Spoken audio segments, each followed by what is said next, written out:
Amén.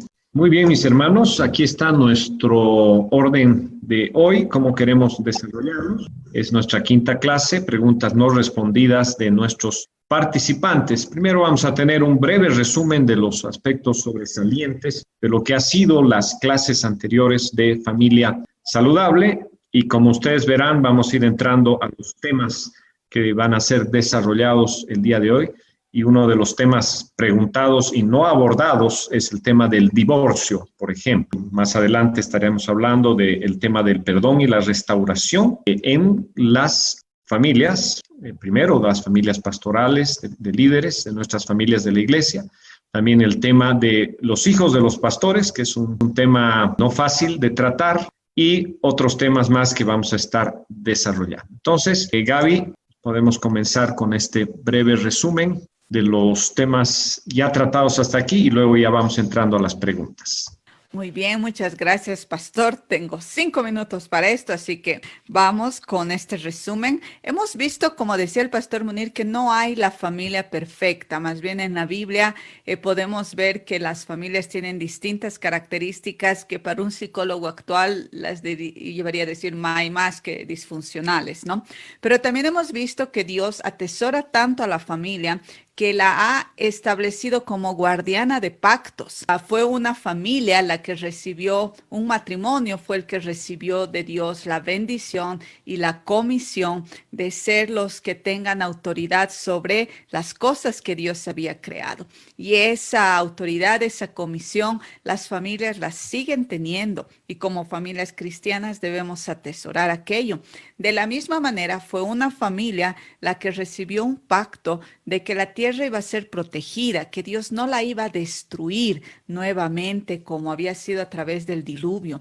Entonces, cuando una familia ejerce este rol sacerdotal delante del Señor, también está guardando este pacto de protección a la tierra. No por algo, en Malaquías, Dios le pide, Dios habla al pueblo y le dice que voy a enviar a Elías para restaurar la familia, para volver el corazón de los padres a los hijos y de los hijos a los padres, no sea que hiera la tierra con maldición. Cuando la familia no cumple ese rol guardando ese pacto, la protección comienza a erosionarse. Y si bien Dios es fiel guardando su parte, la familia debe guardar también su parte. Y cuando hay familias que buscan del Señor y crecen en el Señor, se protege y se cumple ese pacto. Y también a una familia, Dios hace un pacto de bendecir a todas las familias de la tierra a través de la familia de Abraham. Y nosotros como hijos de Abraham en la fe, dice Gálatas, recibimos ese pacto para guardarlo. A través de ti,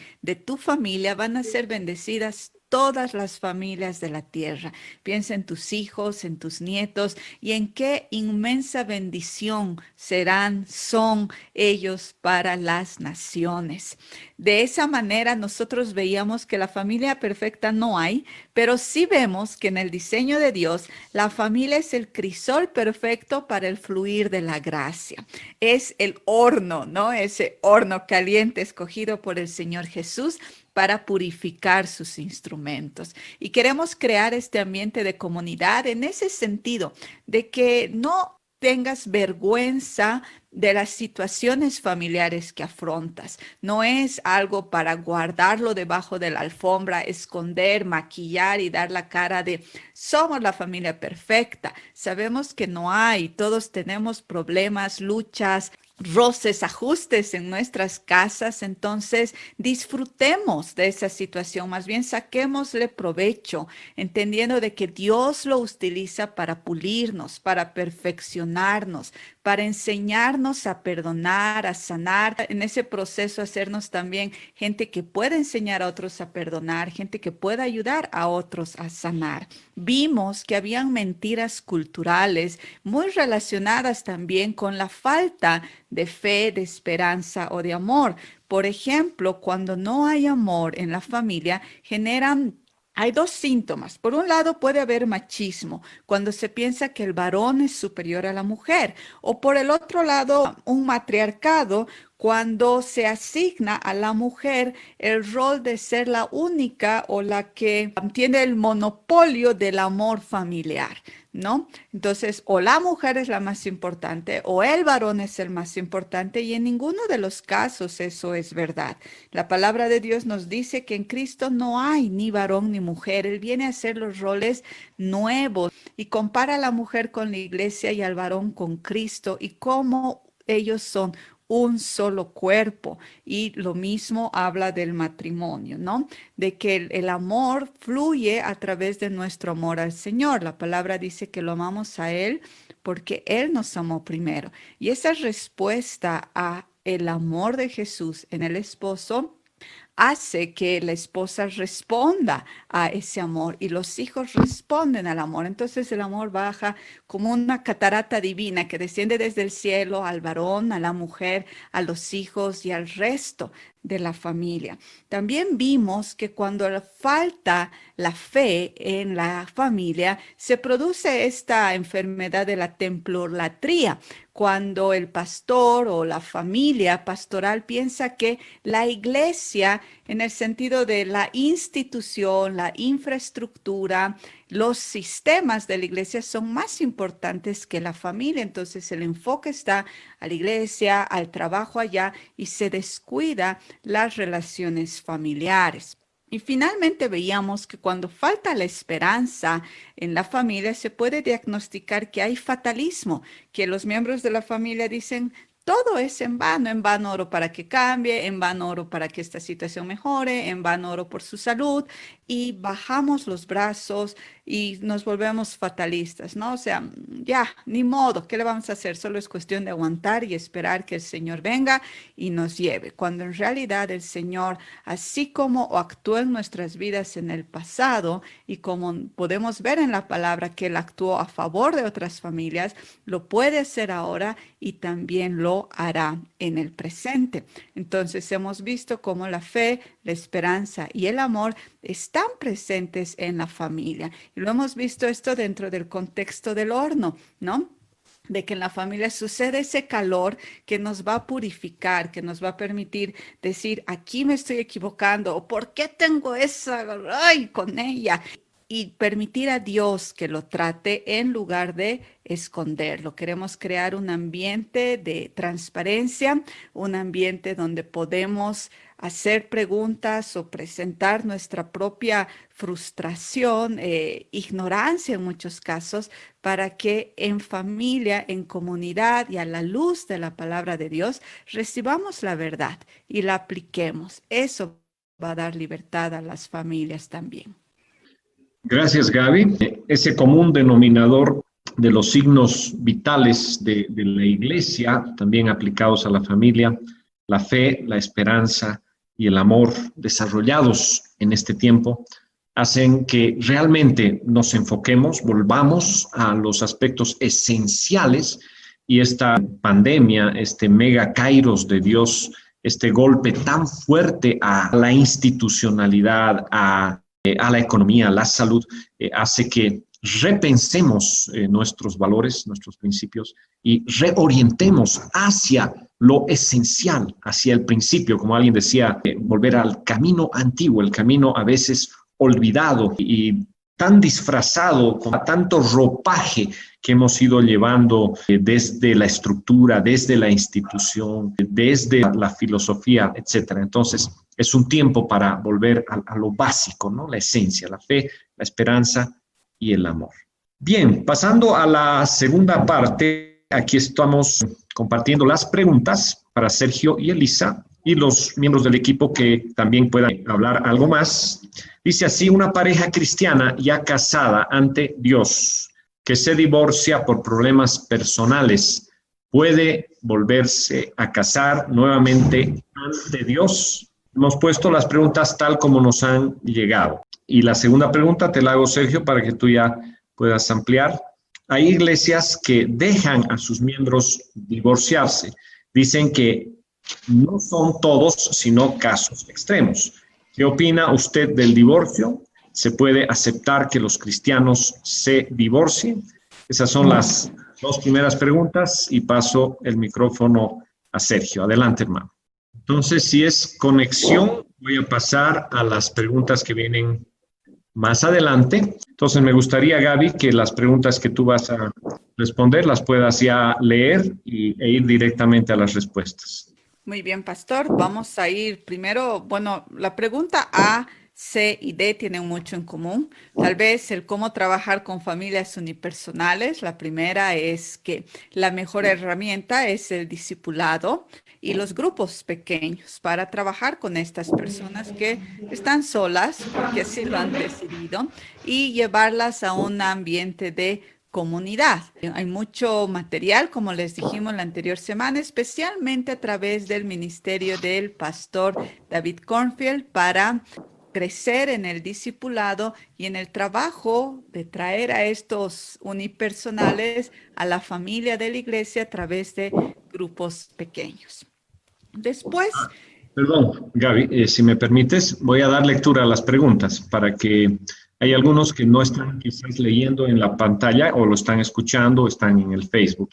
Ok, dice así entonces, dentro del tema del perdón y la restauración, que es un tema muy recurrente en las consultas respecto a familia, respecto a cómo trabajar con familias, respecto a nuestras propias familias, ¿no?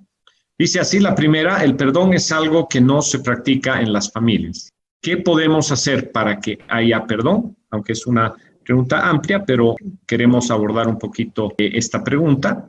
La C, ¿cómo verdaderamente una familia puede ser restaurada por Dios? Y la D, contarle que mi familia pasa por crisis. Mi papá hace años se divorció de mi mamá porque le fue infiel. A mi mamá le costó mucho perdonar. Lo perdonó cuando se bautizó mi mamá, pero aún hay secuelas en los hijos, aún hay dolor. Y mi pregunta es, ¿cómo mi familia puede ser restaurada por Dios? Que cuando nos encontremos con papá ya no tengamos ganas de llorar. Hay una carga emocional, ¿no? En esta pregunta y puede ser el caso de muchos. El tema de la infidelidad, el tema de los divorcios, es un tema de todos los días, lamentablemente. No está libre la iglesia de estas situaciones. Hay la misma cantidad, lamentablemente, de divorcios dentro de la iglesia y fuera de la iglesia. Y hay muchos conflictos emocionales que vienen detrás de esto. Entonces, Gaby, ahora sí, adelante. muy bien. Primero, respecto al perdón, ¿qué podemos hacer para que haya el perdón? El perdón se lo debe practicar. En primer lugar, el perdón es una decisión personal. Cada persona decide si perdona o no. La gran diferencia es que los que hemos nacido de nuevo, no solamente descansamos en nuestra voluntad, sino en hacer la voluntad de Dios y hemos sido equipados para hacer esa voluntad, para desear hacer lo que le agrada a Dios. La palabra de Dios, el Señor Jesús en sus enseñanzas fue muy claro respecto a que debemos perdonar. Él fue muy claro también indicando las consecuencias de la falta de perdón. Entonces, es necesario que la iglesia enseñe perdón, se enseñe una y otra vez sobre el perdón. Y aquí quiero hacer un paréntesis y es que, digamos, nosotros decimos, no podemos discipular si nosotros no somos discipulados. De la misma manera, el perdón y otras dinámicas que se producen principalmente a través de Dios en el Espíritu y que transforman nuestro ser, esas dinámicas las tenemos que vivir mucho. Un pastor, una familia pastoral que experimenta el perdón diariamente, que lo practica en las pequeñas cosas y en las cosas grandes, lo va a poder enseñar de una manera bien vívida, de tal manera que la gente escuche y diga, sí, esto es lo que tengo que hacer, sí, esto que dicen, eso es verdad. La iglesia debe enseñar, los papás deben enseñar mucho del perdón en casa. Es importante, casi mandatorio, obligatorio, que situación mala que nos pase debemos perdonar. Nos roban, debemos perdonar al ladrón. Nos hacen algo, debemos perdonar. El perdón debe ser constante en nosotros, en las cosas pequeñas, para también construir ese músculo que nos permitan ejercer perdón en las cosas grandes. La palabra es muy clara, por si acaso, ¿no? Mateo 6, 14 y 15, habla del perdón. Mateo 18, del 21 al 25, el Señor Jesús dice incluso que si no hay paz con tu hermano, ni no presentes tu ofrenda hasta que hayan hecho las paces. Y cuán importante es para una persona perdonar al otro. Perdonar al otro también lo libera y suelta a esa otra persona para que pueda presentarse delante del Señor sin ser obstaculizado. El perdón la falta de perdón es un tremendo obstáculo. Y también está este otro lado, ¿no? Nosotros debemos enseñar a perdonar, debemos ejercitar el perdón desde las cosas pequeñas, a los niños enseñar, en los adolescentes trabajar con ellos esto, pero también la iglesia tiene un rol muy importante en establecer justicia, en enseñar restauración y restitución, porque todo acto injusto debe ser tratado. De otro modo, nosotros como hijos de Dios nos perdemos el sentido de la rectitud, y el Señor, así como es misericordioso, Él también es justo. Entonces, digamos que yo le insulto a mi hermana. Ya la trato muy mal y verbalmente soy agresiva con ella, y ella me perdona porque Dios le exige a ella que lo haga. Ella, como hija de Dios, nacida de nuevo, ejerce perdón sobre mí. Pero debe haber alguien en mi casa que haga justicia. Necesito que mi papá venga y me diga: Gabriela, tú no puedes tratar así a tu hermana. Esas cosas que tú has dicho están mal. Que dice la palabra de Dios al que le dice: Fato, Gaby, esto te está condenando, esto la ha lastimado, ve y pide perdón. O me va a decir: ve y ahora vas a tender su cama por una semana. O habla con ella y de qué manera tú puedes restituir el daño que le has hecho. Necesitamos que la iglesia, que los padres de familia también ejerzan ese rol de enseñar que debe haber restauración y debe haber reconciliación. No podemos simplemente enseñar a perdonar y hacer que los ofensores salgan impunes, ¿no? Ah, ya me perdonó, listo, yo hago con mi vida lo que quiero porque me van a perdonar. No, la iglesia está para enseñar a sus miembros a perdonar, y también está para enseñar a sus miembros que cuando pecan contra una persona y se quiebra la comunión entre esas personas, tiene que haber un proceso de restauración. Por ejemplo, en el caso de la muchacha que dice: mi papá se divorció y cuando lo ve quiere llorar. Es correcto que ella perdone, y yo le diría que una de las mejores maneras de permitir que el perdón obre en su vida es a través de la adoración.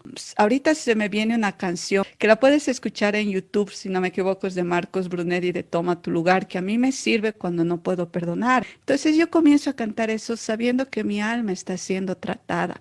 La adoración sana, vaciarte delante del Señor sana.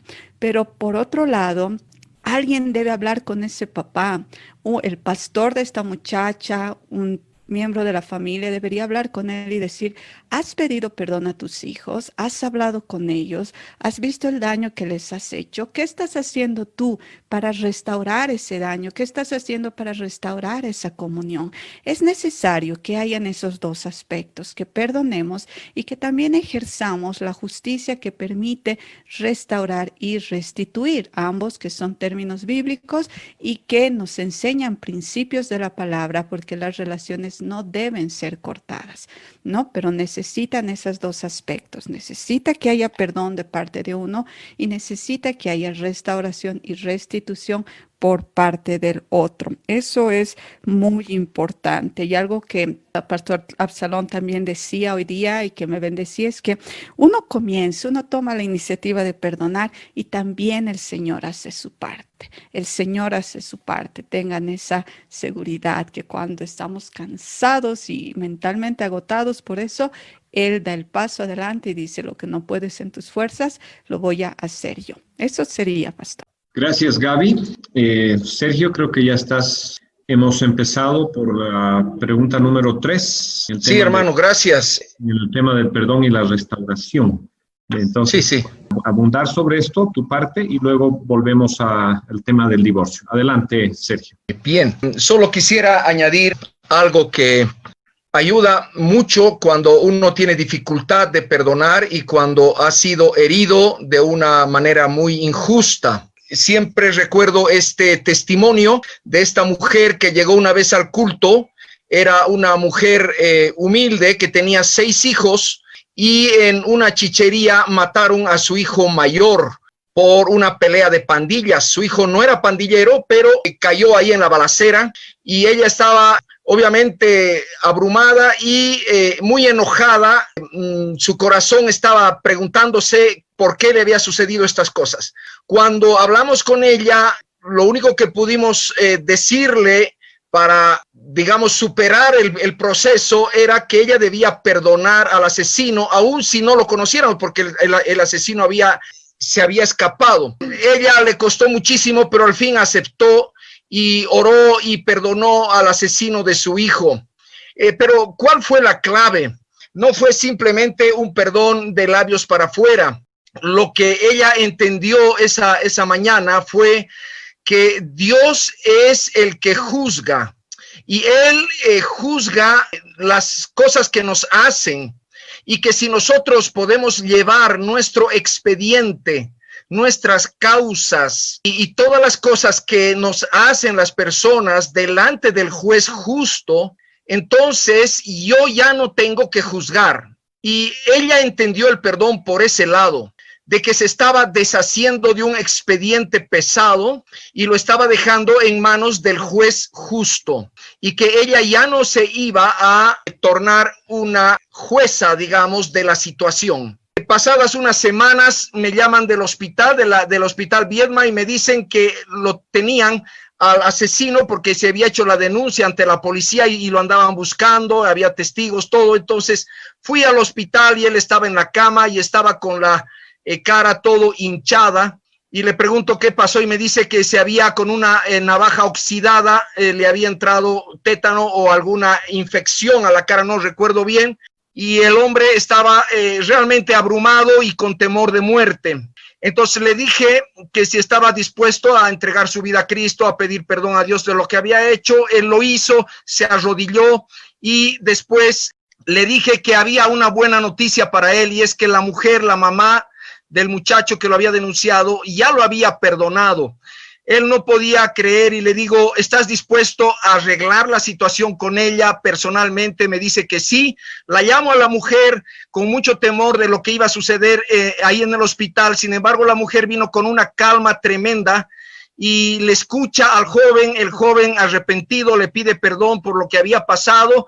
La mujer le dice con mucha calma que ya lo había perdonado y que no se preocupe, y que más bien ella iba a orar por él. Yo no podía creer lo que estaba escuchando, realmente me estaba conmoviendo tremendamente el corazón, y lo que pasó después fue tremendo, porque el joven se levantó de la cama, se arrodilló, le pidió a la mujer perdón y le dijo, cuando yo salga de esta enfermedad y de este lío, voy a ser el hijo que te he quitado. Yo voy a trabajar para ayudarte a sostener a tu familia. Y luego el muchacho, claro, tuvo que pagar su condena en la cárcel, y una vez lo fui a visitar a la cárcel, y en la cárcel me dijo, pastor, nadie se acuerda de mí, solo una persona viene a visitarme de vez en cuando. ¿Y quién es? Es la mamá del muchacho, que me trae algo de comer y se acuerda de mí. Para mí este ejemplo es un paradigma de lo que Dios quiere hacer cuando estamos decididos a perdonar. Dejar todo el caso en manos de Dios, no ser jueces nosotros de nadie, y esperar a que Dios haga su obra. Y su obra es sobrenatural. Y el Señor va más allá de una simple reconciliación que podría ser de labios para afuera, ¿no? Va a una restauración de la relación y va aún más allá de eso. Y creo que si nosotros le permitimos al Señor obrar de esta manera, estaríamos viendo cosas bastante fuera de lo común en nuestras relaciones, aún en las relaciones más quebradas y más dañadas. Así que sí, esto es lo que yo he aprendido del perdón, dejar todo en manos del juez justo y pues esperar a que él culmine la obra que ha comenzado. Gracias, Sergio. Algunos aspectos sobresalientes de lo compartido hasta el momento. Gaby decía, el perdón es una decisión. Es una decisión que me libera. Puede que no libere a la otra persona, o sí, como en el caso que Sergio comparte, pero me libera a mí. Me hace libre de lo que a mí me hace daño. Por eso yo decido perdonar. El tema de olvidar, eso puede tomar tiempo, pero cuando yo tomo una decisión, me libero. Segundo, el perdón es una práctica. Nosotros tenemos que ser maestros en perdonar y pedir perdón, porque dice la Biblia, todos ofendemos, todo el tiempo. No es que ofendemos una vez a la semana o cada año o cada medio año. Todos ofendemos todo el tiempo. Entonces, si esa es una realidad en nuestra naturaleza, de que podemos ofender queriendo o no queriendo, ofendemos, tenemos que ser maestros en aprender a pedir perdón y aprender a perdonar, a decidir perdonar. En una ocasión invitamos a un pastor, a un congreso de pastores a hablar sobre el perdón. Y las primeras palabras de este pastor fueron interesantes porque él decía, cuando empecé a preparar el tema del perdón, me di cuenta que a quienes tenía que pedir perdón era a las personas más cercanas a mí. Y eso es una realidad.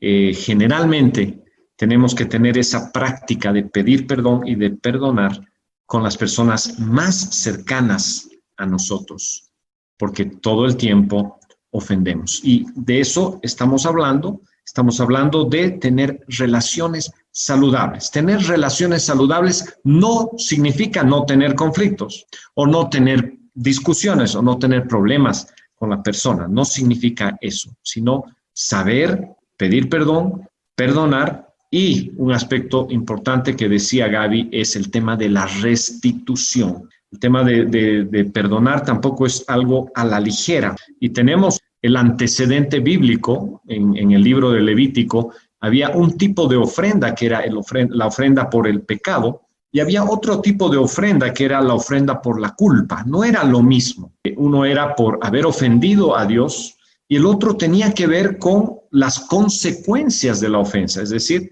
la necesidad de restituir. Entonces, si el perdón es algo divino, es decir, nace del corazón de Dios, porque Él es el primero que nos ha perdonado, y por eso esa parábola tan preciosa que dice que si no perdono cosas pequeñas de mi hermano, ¿cómo Dios perdonará lo que me ha perdonado? Entonces, partimos de que el perdón es divino, el perdón es de Dios. Y lo que es divino va más allá de la simple práctica, es restaurativo. El perdón divino restituye. Si yo pudiera, en el caso de las personas que han respondido, ¿qué hago en esta situación? Si yo pudiera, además de haber sido perdonado o de perdonar, hacer algo más bien positivo, como un tipo de restitución, eso entra dentro de ese concepto de perdón. Entonces, no sé si Gaby o Sergio quieren añadir algo más sobre esta pregunta de perdón y restauración.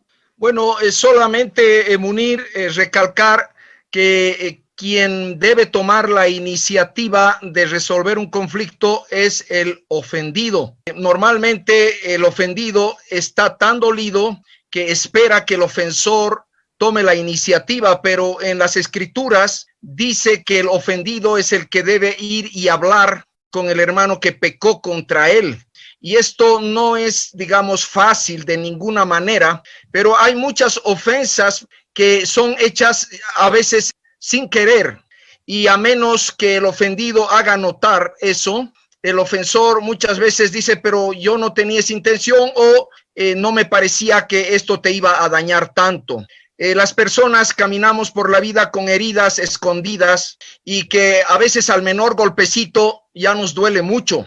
A veces una falta de salud o que no nos han llamado por teléfono o que nos han ignorado en cierta situación o que, no sé, algo pequeñito puede causar un gran daño por las heridas que ya llevamos. Entonces, ahí es donde nosotros tenemos que ser humildes y decir, hermano, me acerco a ti porque lo que has hecho la otra vez, quizás con intención, sin intención, pero me ha causado daño y yo soy así sensible o lo que sea. Y entonces la otra persona verá si es una persona, digamos, de un buen corazón, se va a disculpar y va a decir, no quería hacerlo. Y entonces vamos a tener una relación más sólida. Eso, hermano, en cuanto a tomar las iniciativas de la persona ofendida. Gracias, Sergio. Y quizás algo que ¿Puedo añadir algo a eso, Munir? Adelante, buenas noches a todos. En esto hay que ser muy cuidadosos también, siendo objetivos, ¿no es cierto? Cuando vamos a llamar, digamos, a alguien por algo que hayan hecho, que nos han lastimado, vale la pena nombrar el hecho y qué es lo que ha causado en mí. No decir, ay, bueno, tú has sido malo o tú has sido así, digamos, ir a juzgar la actitud de la persona, sino más bien decir, el otro día o tal ocasión, tú has hecho esto y eso ha causado que me ponga triste, que me duela, que no sé, diferentes situaciones y eso me ha lastimado. Entonces, es mucho más fácil arreglar la situación nombrando cosas objetivas y no juzgando a la otra persona, acusándola de mala o de alguna otra cosa. Gracias, Eliciña. Y decíamos también la anterior semana que pedimos perdón, no si hubiéramos tenido la intención de dañar. Puede ser que no has tenido ninguna intención, pero ¿cuál fue el efecto en la otra persona? Lo que cuenta no es la intención que tuviste de ofender, sino el efecto en la otra persona. Y por eso tenemos que aprender a pedir perdón. Y no es tan fácil. Yo debo confesar que para mí ha sido un proceso el aprender a pedir perdón. Era algo que no se practicaba mucho. Entre nosotros me fue muy difícil aprender dentro de la familia, pero cuando uno empieza a practicarlo, realmente uno se da cuenta que tiene que guardar su corazón, que no tenemos que llevar esas cargas todo el tiempo y pensando si tuve o no tuve la razón, etcétera, sino tener un corazón libre, un corazón liviano en todo tiempo a través de la práctica de pedir perdón y de perdonar. Una práctica de todos los días, no se va a acabar. Ok, cualquiera de los coordinadores que quiera añadir algo, me ayuda si levanta la manito del Zoom, esa manito, entonces yo ya le voy dando la palabra para que pueda complementar también nuestros coordinadores. Y también, si usted tiene preguntas que van surgiendo, póngalas en el chat, porque voy a ir pidiendo a Tomás que ya vaya haciendo las preguntas, no al final, sino en el camino vamos a ir respondiendo preguntas que vayan surgiendo. Muy bien, volvemos a la pregunta 2 sobre el divorcio. Una pareja cristiana ya casada ante Dios que se divorcia por problemas personales, ¿puede volverse a casar nuevamente ante Dios? Hay iglesias que dejan a sus miembros divorciarse, dicen que no son todos, sino casos extremos. ¿Qué opina usted del divorcio? ¿Se puede aceptar que los cristianos se divorcien? Ahora sí, Sergio, adelante, por favor. En primer lugar, hermanos, quisiera poner el versículo de 1 de Corintios 10:31 como base. Dice, si pues coméis o bebéis o hacéis otra cosa, hacedlo todo para la gloria de Dios. Este tema del divorcio es un tema que nos hace centrar mucho la atención en nosotros mismos, porque obviamente el futuro de cada uno de nosotros está vinculado a la relación matrimonial, y si se rompe una relación, entonces nos sentimos que algo nos está faltando en la vida, y de ahí surge toda esta carga tan fuerte en torno al divorcio. La palabra nos recuerda que estamos en esta tierra para la gloria de Dios. Esto significa que si comemos o bebemos o nos casamos o nos quedamos solteros o trabajamos o hacemos deporte o pasamos el tiempo con nuestros hijos, cualquier cosa, eso dice la palabra, hacedlo todo para la gloria de Dios. Y este es el contexto necesario para tratar este tema. Segundo, de que desde el tiempo de la gracia, porque dice que por Moisés fue dada la ley, pero por Jesucristo la gracia y la verdad están con nosotros.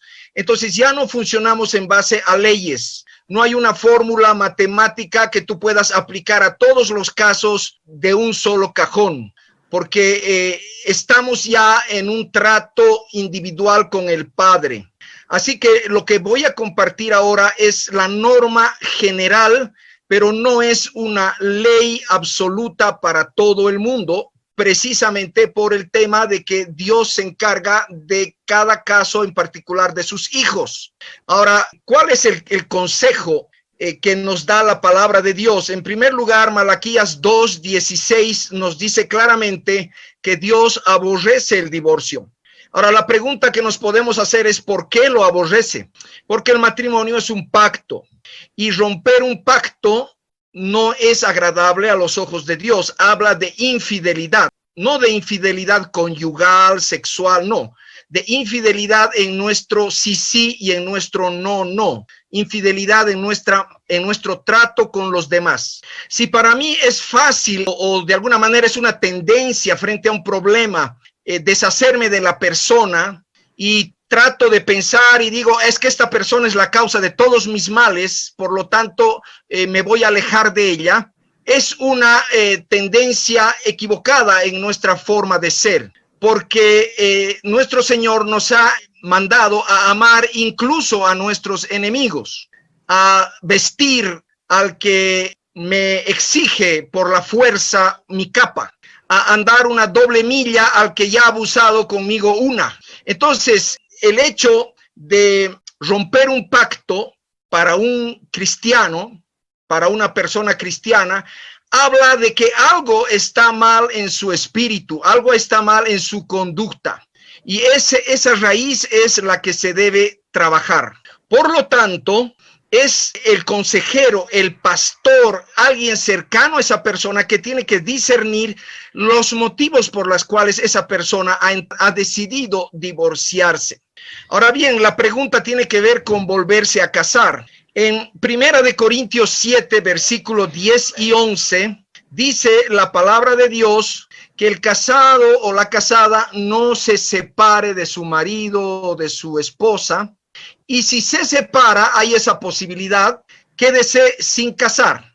¿Por qué? Porque el pacto del matrimonio es un pacto por toda la vida. Y es un pacto que está establecido en Génesis. No es parte de la ley mosaica, es anterior a la ley mosaica. Esto nos recuerda nuestro Señor en Mateo capítulo 19, versículos 4 al 8, nuestro Señor recuerda que al principio Dios creó varón y mujer y lo que Dios unió no lo separe. El hombre, antes de toda ley, antes de toda sociedad, ya estaba establecido el pacto del matrimonio. Por lo tanto, el hecho de que se recasen implica que hay como lo dice nuestro Señor, una situación de adulterio, así dice el Señor en el Evangelio de Mateo también. Ahora, usted puede decir, como dijeron los apóstoles a Jesús, mejor conviene no casarse, esto es muy duro, ¿no? Sí, la verdad es que es duro, pero primero, nuestras vidas están aquí para dar gloria a Dios y para ser una muestra de lo que Dios puede satisfacer en nuestros corazones, la llenura que nos puede dar el Espíritu Santo si nos sentimos solos.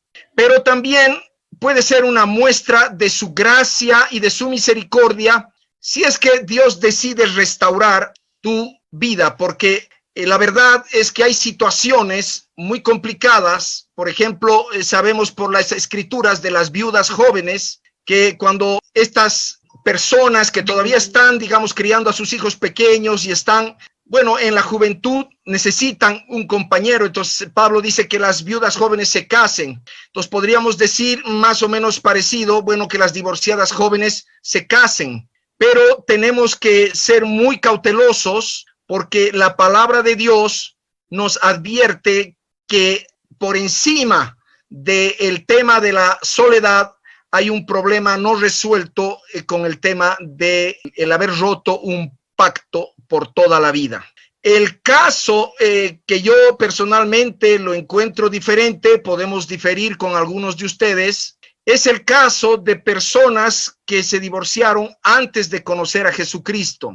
Muchas personas se casan presionadas por una situación social y por cualquier razón y se divorcian en su ignorancia, en su carne, pudiéramos decir, en su vieja naturaleza.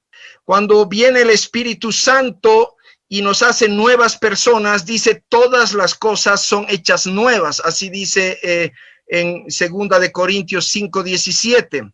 Y esto implica todas, es decir, empieza una nueva vida y ahora comienzas a conocer la gracia de Dios, comienzas a disfrutar de todas las promesas y toda la riqueza que el Señor nos da. Por lo tanto, ya puedes enfrentar conflictos matrimoniales en oración, en ayuno, en búsqueda del Señor. Quiero decir que nosotros con Elisa no hemos tenido una relación 100%, digamos, estable en el sentido de que no hemos tenido problemas serios. Hemos tenido un par de ocasiones en las que estábamos realmente al punto de divorciarnos, y una de ellas fue cuando estábamos en el campo misionero. Fue terrible porque sabíamos que iba a ser catastrófico aquello, pero las tensiones habían aumentado tanto, ya no podíamos soportarnos. Y entonces buscamos ayuda. Y fue complicado porque como misioneros supuestamente tendríamos que ser un ejemplo y no tener problemas, pero no era el caso. Entonces vino un consejero muy sabio y nos escuchó pacientemente que estábamos a punto de agarrarnos a los puñetes y con una sonrisa muy amplia nos dijo: bueno, hermanos, bienvenido al mundo de las parejas normales. Y nos desinfló totalmente, ¿no? Porque nos dijo, esto es lo que enfrentamos cada día todos, pero estamos dependiendo de la gracia de Dios. Y es esa gracia la que nos hace vencer cada día esta situación complicada. Y ahí nos dimos cuenta que sí, que el matrimonio era la escuela básica del amor y que Dios nos había puesto con parejas que no eran necesariamente fáciles para que aprendamos a amar. Pero una vez que logras por lo menos las primeras lecciones del amor, que es concentrarte en el bien del otro y no en ti mismo, en pensar en renunciar a cosas tuyas por bendecir a la otra persona y a valorar lo que la otra persona hace, creo que son lecciones básicas del amor. El matrimonio se disfruta al máximo. Dios está dispuesto a derramar mucha bendición cuando las parejas están aprendiendo a amar. Entonces, en respuesta corta, he dado mi respuesta larga. La respuesta corta a la pregunta si se puede casar una pareja cristiana que se ha divorciado siendo cristianos, yo diría que de modo general no es conveniente. No quiero que ustedes asuman que yo soy la ley, ¿no? Yo no soy la ley, no soy ni Moisés ni Jesucristo. Entonces, mi perspectiva personal, según mi comprensión de las Escrituras, es que no. Pero hay casos y casos, y solamente comprendiendo bien la situación de la persona, como digo, es posible tomar una decisión en la gracia de Dios, en la comprensión del Señor y en la voluntad de Él, porque siempre uno le pregunta al Señor más que al consejero, ¿no? Dice, bueno, Señor, ¿y qué dices tú finalmente? Así que son, digamos, reflexiones a partir de mi caminar con Cristo, de mi estudio de la palabra, y de ninguna manera quisiera que esto sea asumido como una ley que se debe cumplir de forma matemática, porque además las diferentes denominaciones aquí presentes tienen puntos de vista diferentes. Bien, esa es la respuesta que pudiera dar. No sé si quieren completar, unir los otros hermanos o quizás aclarar algo más. Gracias, Sergio. Queremos aclarar que no son temas fáciles. Como decía Sergio, puede haber hasta distintas formas de interpretación de la palabra, de los textos citados. No queremos decir que nosotros tenemos la última palabra, pero hay ciertas aproximaciones importantes que al momento de interpretar y de aplicar, tendríamos que tomar en cuenta. Algo que me gustó que dijo Sergio, no aplicamos la ley como se aplicaba la ley del Antiguo Testamento, sino ponemos en práctica el consejo de Dios. Me gusta esa diferenciación. ¿Cuál es el consejo de Dios? Estaba recordando a Pablo. Pablo era un doctor en la ley, era un fariseo de fariseos. Él se sabía de memoria no solo la ley que estaba en el Antiguo Testamento, sino todas las disposiciones que habían emanado, generado en torno a la religión judía. Y lo estaba recordando cuando él, yéndose de una ciudad, dice: estuve por 3 años y medio con ustedes y les compartí todo el consejo de Dios. Él podía haber dicho: les compartí todos los mandamientos o toda la ley en el contexto de aplicación del Antiguo Testamento, pero en el contexto de aplicación del consejo de Dios, de la sabiduría de Dios, porque el consejo de Dios, lo que dice Corintios, lo que dice cualquier pasaje respecto al matrimonio, es la sabiduría de Dios. Es un padre diciéndole al hijo: mira, hijo, si vives de esta forma vas a cosechar buenos frutos en tu vida. Si haces lo contrario, vas a cosechar desastres en tu vida. Ahora, ¿quién toma la decisión? Tomamos nosotros la decisión. Entonces, ¿cómo yo respondería así digamos, a quemarropa? El inciso A dice: una pareja cristiana ya casada ante Dios que se divorcia por problemas personales puede volverse a casar nuevamente ante Dios. ¿Cuál es el abordaje que tenemos que tener nosotros? Primero, yo creo que el pastor no toma una decisión. La iglesia no toma una decisión. Quien toma una decisión de volverse a casar si se ha divorciado es la persona. Tiene que analizar el contexto, la situación. Tiene la palabra del consejo de Dios. Entonces, ¿qué debemos hacer nosotros los pastores? Decir: amados, este es el consejo de Dios. Dice sobre esto, dice esto, sobre esto. O sea, jamás la palabra debe faltar. No debe la palabra de Dios perderse, no debe diluirse. ¿Por qué? Porque la verdad no cambia, la palabra no cambia. Entonces, si yo tomo una decisión, si la palabra me dice no te unas en yugo desigual y yo me uno en yugo desigual, no es que cae un rayo del cielo y listo, te electrocuta porque has infringido una ley del universo. Era un consejo. Dios te dijo: evita problemas, no te unas en yugo desigual. Ahora, hemos salido de la gracia de Dios, hemos llegado a ser ciudadanos del reino de 3ª o 4ª categoría. Ya no es igual el amor de Dios. No, vamos a cosechar, si nos hemos divorciado, vamos a cosechar los problemas tan terribles, tan serios de una persona que lamentablemente se haya divorciado. Entonces, está el consejo de Dios en la intervención nuestra, primero. Y segundo, no tenemos que juzgar, tenemos que amar. O sea, hablo la palabra en amor. Si yo hablo la palabra sin amor, estoy usando la palabra de manera legalista. Pero si yo hablo la palabra como un padre le habla al hijo, pero también amo a la persona y también analizo las circunstancias de ese fracaso matrimonial, de ese divorcio, como decía Sergio, no usamos las matemáticas, sino sería legalista. Muchos de nosotros, y me incluyo, cuando yo era un pastor joven hace muchos años atrás, era tan cuadrado en la aplicación que yo pensaba que estaba aplicando la palabra como una espada, que muchas veces he dañado personas en vez de restaurar personas. Pasa el tiempo y uno se da cuenta que las situaciones son diferentes de cada uno. Los contextos son diferentes de cada uno. Obviamente la palabra no se diluye, pero la intervención en sabiduría y en amor en cada caso debe ser importante. Por eso, como decía Gaby hace rato, qué importante es el trabajo de buenos mentores, buenos consejeros matrimoniales. Porque nosotros como pastores directamente firmamos el acta de disciplina.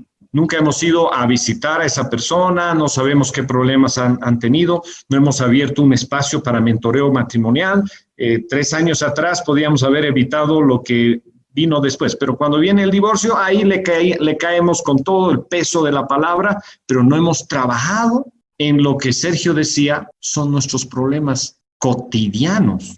Nosotros en nuestro matrimonio una vez hablamos del divorcio por una situación difícil, pero cuando nos casamos habíamos hecho un compromiso de que el divorcio no sea una palabra en nuestro vocabulario. O sea, borramos el concepto del divorcio de nuestro vocabulario. Llegó el tiempo de la crisis años después y lo tocamos, pero no es así la realidad de muchas personas. Es más, a Jesús fueron y le preguntaron, ¿no? Con su cara alegre los líderes religiosos, Señor, es lícito, ¿no? Imagínese queriéndolo hacer caer al maestro de maestros, ¿no? Es lícito para el hombre divorciarse de su mujer por cualquier causa, ¿no? Hechos a los doctores de la ley. Y Jesús en su misericordia, y con esto termino, pienso que le dio en el clavo en su respuesta cuando dijo que al principio no era así, no está en el plan de Dios, pero la dureza del corazón es la causa. Si trabajáramos nuestro corazón, si dejáramos que Dios moldee nuestro corazón, si aprendiéramos a ceder, no a querer tener siempre la razón, a morir a nosotros mismos, ¿cuántos divorcios evitaríamos? ¿Cuántas lágrimas de los hijos? ¿Cuántos problemas familiares evitaríamos? Bueno, no es un tema tan fácil, así que téngannos paciencia en haber querido abordar de la mejor manera este tema. No sé si quieres añadir algo más, Sergio, Gaby o cualquier miembro del equipo. Pastor, como usted decía, lo que sí quiero animar a los hermanos es de que simplemente pensar en el divorcio ya es ver la última de las situaciones, ¿no? La iglesia debe alentar a la familia pastoral dando el ejemplo, los líderes y después los miembros, siempre estén abiertos a buscar consejo bíblico, o como hemos llamado el consejo de Dios de otras personas. Lamentablemente yo he podido ver en bastantes eventos de familia y de consejería que los hermanos buscan soluciones rápidas, como este es mi problema y dime cómo lo tengo que hacer, el ABC, y quiero resolverlo solo sin que nadie lo sepa.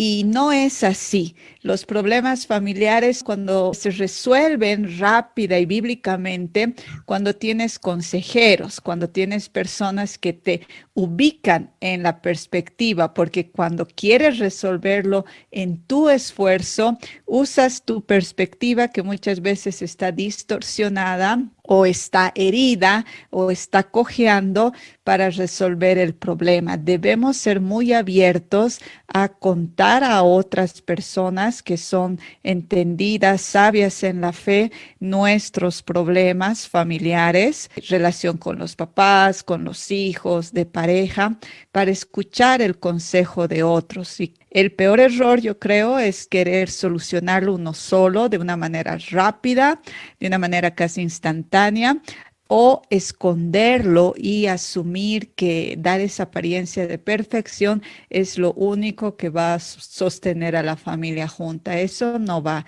funcionar, y como iglesia debemos, como líderes debemos dar el ejemplo y mostrar que somos abiertos, que buscamos consejo de otras personas y animar a los miembros de la iglesia a que también lo hagan. Y gracias a Dios existe cada vez más personas que han sido entrenadas, que tienen las capacidades tanto académicas como de madurez espiritual para escuchar los problemas, poner la perspectiva bíblica y permitir que el consejo de Dios sea escuchado. Eso es en resumen, pastor. Ok, gracias, Gaby. Entonces, vivimos en una época de soluciones fáciles, de personas que ya no me sirven y yo la cambio como cambiar cualquier cosa. Ya no queremos luchar, ya no queremos sacrificarnos, ya no queremos crecer, ya no queremos restaurar. Simplemente cambiamos como cambiar cualquier cosa Realmente, como decíamos antes, la familia y el matrimonio en este caso es el crisol de la gracia de Dios, es la mejor escuela para que la vida de Cristo se forme en nosotros, para que crezcamos como discípulos, como hijos de Dios, como personas de bien. Realmente las relaciones más cercanas y el matrimonio va a ser atacado por el enemigo, pero es ahí donde tenemos que aprender a desarrollar relaciones saludables, aprendiendo a perdonar. Entonces, gracias por estas palabras, Sergio y Gaby. Tomás, no sé si hay alguna pregunta en relación a este tema que ha surgido en el chat.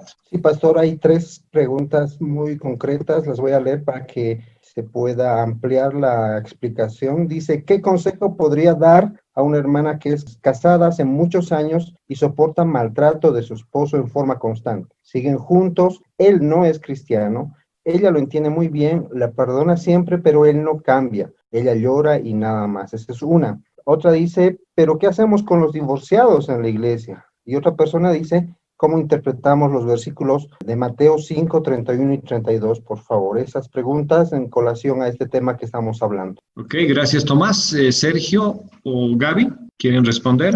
¿Podría empezar yo, Munir? Adelante. Ya, hermanos, a mí me ha tocado una época ser copastor de la iglesia. He trabajado con el pastor Fabio en la comunidad cristiana Cochabamba. Para quienes me conocen, he estado desarrollando un ministerio familiar. Le llamamos los grupos familiares, los grupos caseros familiares, lo que ahora son células, etcétera. Y de pronto, nuestro grupo se comenzó a llenar de hermanas divorciadas. Y esa pregunta que dice, ¿qué hacemos con los divorciados en la iglesia? Me toca mucho porque yo he llegado realmente a hacerme esa pregunta seriamente. Y lo primero que encontré del Señor fue que debo ayudarles a aprender a vivir una vida de divorciado. Y esto el Señor me mostró de que Él quería que estas personas, no solo eran mujeres, habían algunos varones divorciados también en el grupo, aprendan que su mayor satisfacción, el que podía llenar las demandas más profundas del corazón de estas personas, era Él mismo. Entonces desarrollábamos actividades de búsqueda del Señor, actividades de intimidad con Dios, cosas que van más allá de simplemente cumplir un estudio bíblico o tener una reunión. Me acuerdo que poco a poco estas personas fueron manifestando su conformidad con su situación. Tenían tentaciones, tenían luchas fuertes. Para los hombres, yo estaba abierto a escucharles y acompañarles en esas luchas, sobre todo en el área sexual. Habían hermanas maduras que ayudaban con las mujeres, que también tendrían sus luchas. Yo no participaba de esas consejerías, pero estábamos muy dedicados a apoyar de manera personal a cada una de estas vidas. Es como cuando tienes un hijo mayor y ese hijo mayor tiene muchas tentaciones y muchas cosas a raíz de la universidad y lo que sea. Tienes que estar cerca, tienes que estar apoyando, y si esa persona llega a caer en algún pecado, no tienes que ponerle 3 cruces, sino ayudarle a restaurar, a salir otra vez y bueno, acompañar. No hay otro camino en este caso, ¿no? Ahora, vuelvo a repetir, me ha tocado también, muchas de estas personas eran divorciadas antes de conocer a Cristo. Entonces, me ha tocado también el proceso de ayudarles a restaurar su vida matrimonial. En algunos casos se han vuelto a juntar con las parejas que se separaron. Y ese es siempre mi primer consejo. Si estás divorciado, está bien, pero ¿y qué impide que te vuelvas a unir con la persona que te separaste, con la que es legalmente tu esposo o tu esposa? Entonces ellos decían, sí, bueno, esto, el otro, comenzábamos a orar y de pronto habían cambios y se reunían otra vez. Lo he visto más de una vez, esa situación. Entonces, sí, la pastoral cercana a los divorciados es la solución. No es fácil, pero hay mucha gracia de Dios y Dios quiere que ellos aprendan a que su máxima satisfacción es Él mismo. Ok, gracias, Sergio. ¿Quieres añadir algo, Gaby? Realmente el tema del divorcio es lo último, ¿no? Siempre hay síntomas síntomas, siempre hay señales de que el matrimonio no está yendo por una buena situación. Es ningún matrimonio. Y perdimos a Gaby. Bueno, estoy leyendo algunos mensajes también en el chat que son un poquito más amplios. Yendo a las preguntas de Tomás, creo que tenemos que cambiar esa perspectiva. Y ahora, ¿qué hacemos con los divorciados en la iglesia? Wow, tendríamos que decir qué hacemos con todos, porque de alguna manera todos hemos pecado de una u otra manera. El problema es que hemos hecho de las personas que no encajan. Recuerdan, el anterior miércoles hablamos de las personas que no encajan. ¿Quiénes son? Los divorciados, los viudos, muchas veces, los solos, los que se quedaron solos. Tenemos como cierto temorcito de darles responsabilidad, hay cierta duda de estas personas. Hermanos, creo que tenemos que salir de eso. Tenemos que aprender a levantar, tenemos que aprender a restaurar, sin diluir la palabra de Dios. Estoy viendo aquí algunos mensajes. Perdón, pastor, creo que me desconecté. Sí, en el sentido de que estaríamos diluyendo la palabra de Dios, y eso no es en ningún momento lo que hemos hecho. La palabra de Dios dice, Dios repudia el divorcio, sí, pero no repudia al divorciado. Dice la palabra, Mateo, ¿no? El que se casa con la repudiada adultera. Está en la palabra de Dios. Nadie ha dicho nada contrario a lo que está en la palabra de Dios. Ahora, ¿cómo restauramos? ¿Cómo aplicamos la palabra de Dios? Estoy recordando el momento que se reunieron los judíos y dijeron, a esta mujer hay que apedrearla. Y también abrieron la palabra de Dios, ¿no? Entonces dice aquí, la persona sorprendida en el acto de adulterio, hay que apedrearla. Entonces yo traje mi piedrita, vamos echando las piedras. Jesús podía haber dicho, amén, hay que aplicar, esa es la palabra de Dios. La palabra así es una espada, se aplique, yo también voy a tener que agarrar la piedra y tirar la piedra contra esa persona. ¿Qué hizo Jesús? Apeló a sus corazones. ¿Qué hizo Jesús? Levantó a esa mujer.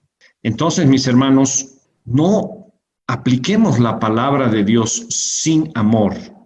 La verdad es con amor y la verdad en el contexto. En esa pregunta que hablaba del maltrato, si una persona está maltratada por el esposo que no es creyente, bueno, la Biblia dice que ore, que tenga paciencia, pero si el maltrato llega a tal punto, sepárese de él. Muchas veces, como pastor, yo he tenido que aconsejar separaciones, a veces temporales, a veces permanentes, porque la causal de la separación no es solamente la infidelidad o la palabra en griego que usa en Corintios, que es porneia. La otra causal también es la violencia, el maltrato. Entonces, ninguna mujer, sea creyente o no creyente, debe estar sometida, o varón también, a una situación de maltrato. Perdón. Jamás. Ahora sí, Gaby, te devuelvo lo que estabas diciendo y después voy a complementar. Bueno, quisiera ir más que todo en la línea que usted ha señalado, y es mi oración que no sea la situación de las iglesias aquí presentes, pero hay iglesias que son muy buenas, o sea, lo tienen claro respecto al divorcio, pero no lo tienen claro respecto al maltrato. Entonces, sí van a señalar a la divorciada, pero no van a señalar a los maltratadores, ¿no?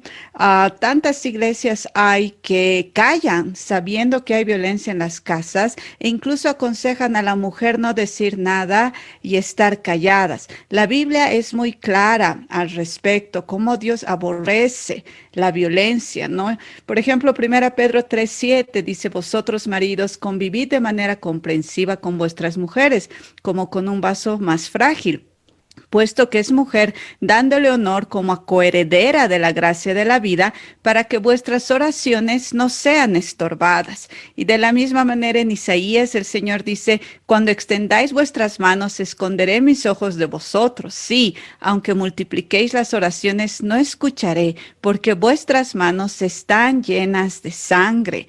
Entonces, como iglesia debemos dar esta verdad respecto a las relaciones familiares y que Dios aborrece el divorcio, pero también dar la verdad y la luz respecto a la violencia dentro de casa, ¿no?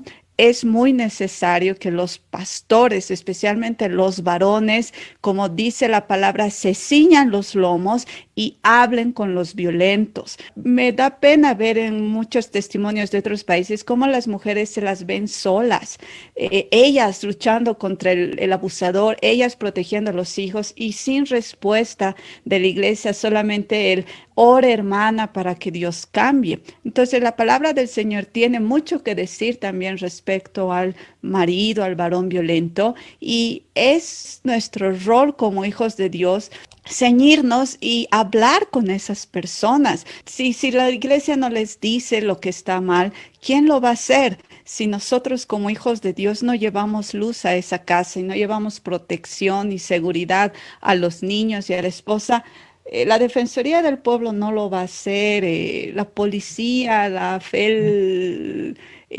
CB, no lo va a hacer.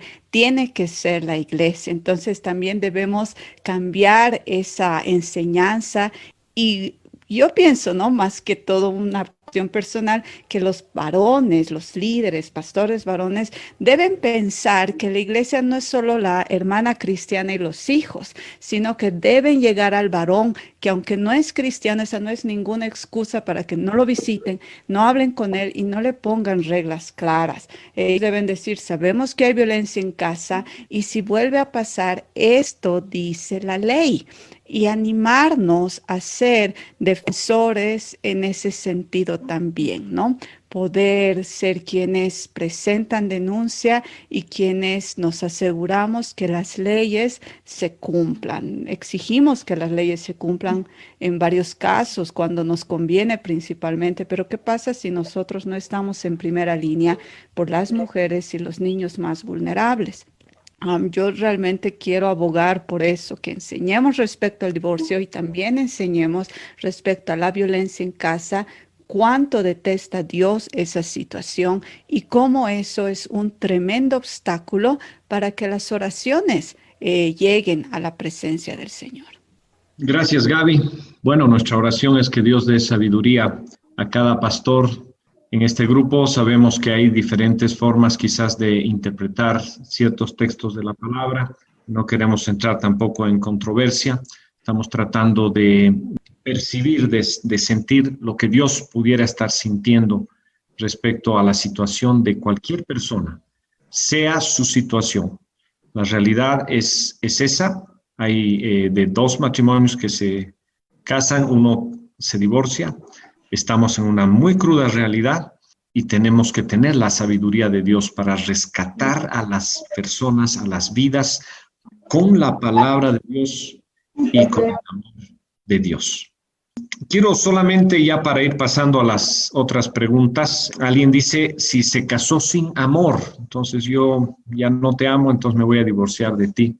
Eso es llevar el amor al plano solamente del sentimiento, pero no a todo lo que significa el amor. El amor es renuncia, el amor es una decisión, el amor conlleva a muchas cosas, no solo a lo que hoy puedo sentir y mañana no voy a sentir. Entonces no es una excusa decir ya no te amo, no te amaba, entonces me voy a divorciar. Entonces el amor es mucho más... Munir, ¿puedo aportar a ese tema? Sí, adelante, Sergio, y después voy a dar la palabra a Iván y Dunia. Adelante, Sergio. Ya, bueno, nosotros hemos vivido en un país musulmán, como les hemos compartido alguna vez, y allá los padres arreglan los matrimonios para los hijos. En otras palabras, el hijo se casa con alguien que está viendo por segunda vez en su vida. entonces no se casan por amor. Y yo una vez me senté con un joven en la universidad, uno de mis estudiantes, o ya no me acuerdo, pero era un jovencito, y le dije, ¿cómo es que ustedes pueden aguantar esto, no? Y él dijo, sabes, mis padres buscan lo mejor para mí, y nosotros aprendemos a amar a lo largo de la vida. En otra ocasión, a otro líder cristiano que muy conocido, un amigo musulmán le respondió de esta manera: ustedes los cristianos se casan por amor, nosotros los musulmanes nos casamos para amar. Y interesante es que los índices de divorcio en los países musulmanes son menores que los índices de divorcio en los países occidentales, donde tenemos la costumbre de enamorar harto tiempo antes del matrimonio, y ya cuando nos casamos prácticamente no quedan sorpresas. Y bueno, decimos que nos casamos por amor, pero muchas veces nos casamos porque no nos queda otra. Entonces, yo creo que sobre esto, en la cultura bíblica, por lo menos es lo que vemos en las escrituras, es muy al estilo de los musulmanes. Ellos, los padres arreglaban los matrimonios, y, por ejemplo, José y María no tuvieron que enamorar muchos meses o muchos años. Seguramente arreglaron el matrimonio, y cuando comenzaron a vivir es cuando se comenzaron a tratar y a enamorar, y así ha sido por mucho tiempo en la humanidad. Entonces yo no pondría una regla, como dice Munir, de que bueno, si no es por amor, entonces la cosa va a fallar. No, de ninguna manera, hermanos. Yo pienso que el amor es un fruto del Espíritu Santo, y que si estás casado con una persona, tú puedes pedirle a Dios que te dé un vino nuevo. Y así como en las bodas de Caná, el Señor transformó el agua en vino, también puede transformar el agua de tu costumbre o de tu trato, digamos, plano con tu pareja, en un vino muy agradable y delicioso que dure por muchos, muchos años. Entonces, de ninguna manera le creas al enemigo esa mentira de que si no es por amor, entonces tienes el pretexto para terminar la relación. De ninguna manera. Sí, gracias, Sergio. Iván y Dunia también han sido expositores de este tema. ¿Querían comentar algo? Adelante. Bueno, gracias, Munir. Buenas noches a todos. Creemos que en el caso de la violencia intrafamiliar, no es solo de parte del varón hacia la mujer. Nosotros hemos tenido un caso muy fuerte que era al revés, ¿no? La mujer ejercía violencia intrafamiliar al esposo y a los hijos. Pero lo duro era que esta mujer es una líder muy fuerte en la iglesia. Y el esposo decía, si yo le cuento a otros, él nos contó porque él es amigo mío desde jovencitos. Entonces tuvo confianza, pero él decía, yo no puedo ir a los más allá porque no me van a creer, porque ella sabe mucho de la Biblia, su liderazgo es fuerte, es influyente, y sufrían muchísimo, muchísimo. Al final tuvimos que soltarlos porque ella no aceptó ningún tipo de ministración. Por otro lado, algo que aprendimos y en lo que trabajamos fuerte nosotros es que el amor viene del latín volere, que significa voluntad. El amor es la voluntad de comprender la singularidad del ser. Y cuando amas, no tienes que ir a buscar tu media naranja. Nosotros les enseñamos a los jóvenes que tienes que ir a buscar a alguien completo, contigo completo, y eventualmente hagan un zumo de naranjas. Y no sean una media naranja con un medio limón, por ejemplo, o media manzana, ¿no? Ahí queriendo forzar la situación. Por otro lado, la ciencia muestra que el verdadero amor comienza en el cerebro, en mi lenguaje. No soy psicóloga, pero soy una aficionada de la psicología, pero además investigada, vivida y aplicada. Y dice que el amar es inspirarle al otro, es inspirarle. Tenemos que aprender a vivir los tres tipos de amor en una relación conyugal. No es solo el eros, no es menos, gracias al cual estamos todos hoy aquí, pero nos hemos olvidado en la relación conyugal del amor fileo, que es el compañerismo, el caminar juntos, el tener objetivos juntos y trabajarlos además. Nada es por ósmosis, porque Dios nos toca con su varita y lo hace. Hay que trabajar fuerte y disciplinadamente. Luego el amor ágape, que es la entrega, es el sacrificio. No en vano nos casamos frente a un altar donde nos ofrecemos de manera viva y santa para satisfacer al otro, no para satisfacerme a mí. Creo que nosotros en esta situación de casarnos sin amor, creo que de algún modo somos ejemplo, porque Iván y yo no nos hemos casado completamente enamorados, no era la razón principal para casarnos. Teníamos un llamado similar, admirábamos profundamente lo que hacía y cómo vivía y cómo pensaba y practicaba el uno y el otro, y hemos decidido casarnos, pero tampoco es solo una situación así que 2 más 2 son 4. Yo recibí palabra específica de Dios unos 3 años antes de que me iba a casar con Iván. Entonces caminé en pos de eso, ¿no? Caminé y Dios hizo, no hice nada. Entonces, creo que no hay justificación para ya no te amo, o ya no te quiero, estoy cansado, quiero salir de esto, porque fíjense que somos llamados a transformar este mundo. Parece ilógico y demasiado loco y ambicioso, pero es lo que el Señor nos dice. En Hechos dice que los cielos lo retienen al Señor Jesús hasta los tiempos de la restauración de todas las cosas.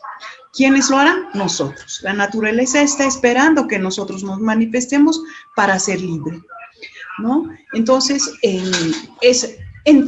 si nosotros lo vamos a hacer, ¿cómo está eso de que no puedo resolver mi corazón, mi mente, mis gustos, mi relación conyugal? No hay forma. No es conocido entonces a Dios. Justo hoy compartimos con Iván algo que es muy fuerte respecto al amor. Estamos trabajando fuerte en amarnos dentro de la familia, pero no es solo hacernos cariñitos, sino un amor evidente, que se muestre y se demuestre con actos cotidianos. ¿Y algo que veíamos? Sí, Filipenses. En el saludo de Pablo a los filipenses, cuando habla de cómo ora por ellos, dice en Filipenses 1:9, y esto pido en oración, que vuestro amor abunde aún más en ciencia y en todo conocimiento. Que terminemos de conocer el amor de Dios, porque aquí habla de amor ágape. Y el ágape también tiene que estar presente en el amor en familia. Sí. Ahora fíjense que para ir a la universidad o tomar estos cursos separamos tiempo, listamos cuadernos, lápices y etcétera. ¿Y por qué no para nuestro matrimonio? Si esto trasciende mucho más aún. Y aquí dice que nos amemos conforme a ciencia. ¿Está hablando de hermanos en la fe? Sí, pero también está hablando de nuestras relaciones. Y de la ciencia de Dios, y del conocimiento de Dios. Exacto. Y la ciencia se hace ciencia cuando eres disciplinado y tu investigación es metódica. De modo que el matrimonio no es menos que eso. Es, como hemos estado aprendiendo desde el principio, es un pacto del Señor con nosotros y hay que demostrarlo. Muchas gracias, Iván y Dunia. Hay muchas preguntas todavía. Seguramente Tomás está listo para leer varias, pero el tiempo ya se nos ha ido. Tampoco hemos desarrollado las preguntas que faltaban, solamente quiero mostrarlas y proponer al equipo que vayan pensando si podemos ya retomar el próximo miércoles, porque hay preguntas no respondidas. Hay una pregunta, por ejemplo, sobre si un divorciado puede ser líder. Creo que necesitamos más tiempo para no dar la respuesta muy rápido. Esa es una pregunta. Sobre el perdón hay varias también. Entonces, también nos faltaban las preguntas que vienen a continuación sobre los hijos de los pastores, situaciones con ellos, sobre familias que tienen creyentes y no creyentes, cuáles son los desafíos de familias que tienen creyentes y no creyentes, sobre iglesia y familia. Bueno, hay varias preguntas, entonces propongo al equipo y a todos tener un poquito de paciencia, oremos, démonos una semanita más hasta el próximo miércoles y podríamos retomar las preguntas no contestadas porque siguen surgiendo las preguntas y son temas muy importantes. Y también nuestras propias preguntas de antes no las habíamos terminado de responder.